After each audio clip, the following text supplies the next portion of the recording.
Hello aspirants, welcome back to our channel. Friends, మనం ఈ వీడియోలో క్రూసైడ్ యుద్ధాలంటే ఏంటి, అవి ఎవరెవరి మధ్య జరిగాయి, అండ్ యూరోపియన్ సముద్ర మార్గం ద్వారానే ఇండియాకి రావాల్సిన అవసరం ఏమొచ్చింది అనే విషయాల గురించి డిస్కస్ చేద్దాం. మోడర్న్ హిస్టరీ స్టార్ట్ కావడానికి మెయిన్ రీజన్ ఈ క్రూసైడ్ యుద్ధాలు అండ్ టర్కీ పాలకుడైన రెండో మహమ్మద్ కాన్స్టాంటినోపిల్ ను ఆక్రమించడం అని అంటుంటారు. అసలు ఈ కాన్స్టాంటినోపిల్ అంటే ఏంటి, బైజాంటియన్ సామ్రాజ్యం అంటే ఏంటి అనే విషయాలను క్లియర్ గా ఎక్స్ప్లెయిన్ చేస్తాను. ఈ వీడియోను ఎండ్ వరకు చూడండి. వీడియోని ఒక 30 సెకండ్స్ వరకు చూడండి. వీడియో మీకు ఇన్ఫర్మేటివ్ గా అనిపిస్తే ఖచ్చితంగా వీడియోని లైక్ చేయండి. కొత్తగా చూస్తున్న వాళ్ళైతే మన ఛానల్ ని సబ్స్క్రైబ్ చేసుకోండి. మీ ప్రిపరేషన్ కి యూజ్ అవుతుంది. అయితే ఫ్రెండ్స్, ఇది వరల్డ్ మ్యాప్ కదా. ఇక్కడ యూరప్, ఇక్కడ ఆఫ్రికా ఖండం, ఇక్కడ ఆసియా ఖండాలు ఉంటాయి కదా. అయితే ఇక్కడ నేను రెడ్ పెన్ తో మార్క్ చేశాను చూడండి. ఇది బైజాంటియన్ సామ్రాజ్యం అన్నమాట. అర్థమైంది కదా ఫ్రెండ్స్, ఇది బైజాంటియన్ సామ్రాజ్యం.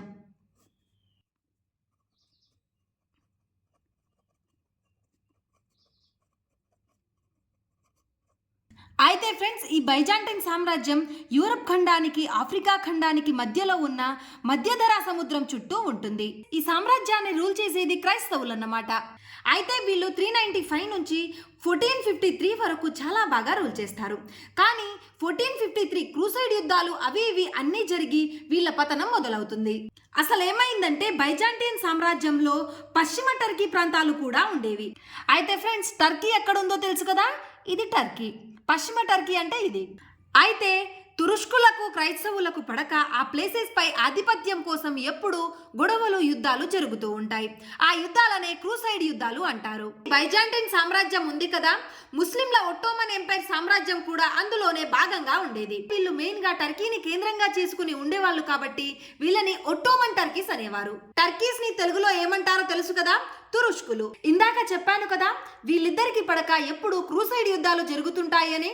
సో అలా ఒకానొక టైంలో 55 రోజులు ఘోరంగా యుద్ధం చేసి ఆ బైజాంటియన్ సామ్రాజ్యం యొక్క క్యాపిటల్ ని తురష్క రాజు అయిన రెండవ మహమ్మద్ ఆక్రమించేస్తాడు. ఆ విధంగా 1453లో రెండవ మహమ్మద్ కాన్స్టాంటినోపిల్ ను ఆక్రమించేస్తాడు. అసలు ఈ కాన్స్టాంటినోపిల్ అంటే ఏంటి అనుకుంటున్నారా? అయితే ఫ్రెండ్స్, ఇక్కడ కనిపిస్తుంది కదా, ఇది కాన్స్టాంటినోపిల్ అన్నమాట. ఇక్కడ మీరు క్లియర్ గా అబ్జర్వ్ చేస్తే ఇక్కడ యూరప్ ఖండం, ఇక్కడ ఆసియా ఖండం ఉంది కదా, ఇక్కడ కాన్స్టాంటినోపిల్ ఉంది కదా ఫ్రెండ్స్. ఈ ఒక్క మార్గం ద్వారానే ఎగుమతులు దిగుమతులు ఎక్కువగా జరిగేవి. అలాంటి కాన్స్టాంటినోపిల్ ను టర్కీ పాలకుడైన రెండవ మహమ్మద్ ఆక్రమించేస్తాడు. రెండవ మహమ్మద్ అలా ఆ ఒక్క ప్లేస్ ని ఆక్రమించడం వల్ల ప్రపంచంలో ఎన్నో అద్భుతాలు జరిగాయి. అసలు ఈ ఒక్క సంఘటన తర్వాతనే ఆధునిక యుగం మొదలయ్యింది అని అంటుంటారు. అసలు ఆ తర్వాత ఏమేం జరిగింది ఎక్స్ప్లెయిన్ చేస్తాను చూడండి. ఇక్కడి నుంచి అసలు కథ మొదలవుతుంది. ఇక్కడ చూడండి ఫ్రెండ్స్, ఇది యూరప్ కదా. యూరప్ కి తూర్పున మన ఆసియా ఖండం ఉంటుంది. అయితే ఫ్రెండ్స్, ఇక్కడ మీరు అబ్జర్వ్ చేస్తే ఈ చిన్న లైన్ మధ్యధరా సముద్రాన్ని నల్ల సముద్రాన్ని వేరు చేస్తుంది. ఇదే కాన్స్టాంటినోపిల్ అన్నమాట. ఈ మార్గం ఉందనే పశ్చిమ దేశాలు తూర్పు వైపున ఉన్న దేశాలతో బిజినెస్ చేసేవి. అయితే ఇప్పుడు ట్రావెల్ చేయడానికి ఇది ఒక్కటే ప్లేస్ ఉందన్నమాట. వెళ్తే ఇలానే వెళ్ళాలి, లేకపోతే వేరే ప్లేస్ లేదు. 1453లో రెండవ మహమ్మద్ కాన్స్టాంటినోపిల్ ని ఆక్రమించాడు అని చెప్పాను కదా. ఆ తరువాత దానికి ఇస్తాంబుల్ గా పేరు మారుస్తాడు. ఆ తర్వాత అటు నుంచి ఇటు నుంచి బిజినెస్ చేయడానికి రూట్ ఒక్కటే కాబట్టి నా ఇష్టం వచ్చినట్లు ట్యాక్స్ వసూలు చేస్తా అని రెండవ మహమ్మద్ ఫిక్స్ అవుతాడు. అదేనండి టోల్ ట్యాక్స్ లాగా అన్నమాట. ఈ రోడ్డు గుండా బిజినెస్ వెళ్ళి చేయాలి అనుకుంటే ఆయనకి టోల్ ట్యాక్స్ కట్టాలన్నమాట. ఆ ట్యాక్స్ ఎంత ఉండేది అంటే, వాళ్ళు ఆసియా నుంచి సామాన్లు తెచ్చి యూరప్ కంట్రీస్ లో అమ్ముకుంటే ప్రాఫిట్ ఏం ఉండేది కాదు. ఆయనకి టోల్ ట్యాక్స్ కట్టడానికే సరిపోయేవి. సేమ్ మన వాళ్ళు చాలా మంది ఉంటారు కదా, జాబ్ చేయడానికి హైదరాబాద్ వచ్చామా, రూమ్ రెంట్ కట్టడానికి హైదరాబాద్ వచ్చామా అన్నట్టుగా అన్నమాట. ఈ కాన్స్టాంటినోపిల్ రూట్ చాలా ఇంపార్టెంట్ అయ్యింది యూరప్ కంట్రీస్ కి. చాలా బిజినెస్ జరిగేది. అందులో మెయిన్ గా oil, wine, salt, fish, meet, vegetables అన్ని ఎగుమతులు దిగుమతులు జరిగేవి. ఈ రూట్ ని సిల్క్ రూట్ అనేవారు.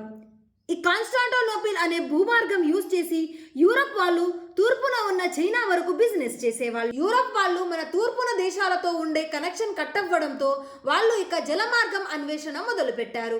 అందులో భాగంగానే 1492లో కొలంబస్ అమెరికాను, 1498లో వాస్కోడిగామా ఇండియాను కనుగొన్నారు.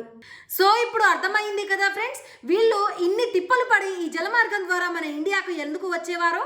సో ఫ్రెండ్స్, వాస్కోడి గామా మన ఇండియాకు వచ్చాడు కదా, ఇక్కడ నుంచి మన మోడర్న్ హిస్టరీ స్టార్ట్ అవుతుంది. రేపటి నుంచి డైలీ మోడర్న్ హిస్టరీలోని ఒక్కో చాప్టర్ మీద వీడియోస్ పోస్ట్ చేస్తాను. వీడియో నచ్చితే లైక్ చేసి ఇలాంటి ఇన్ఫర్మేటివ్ వీడియోస్ కోసం మన ఛానల్ ని సబ్స్క్రైబ్ చేసుకోండి. మీ ప్రిపరేషన్ కి యూజ్ అవుతుంది.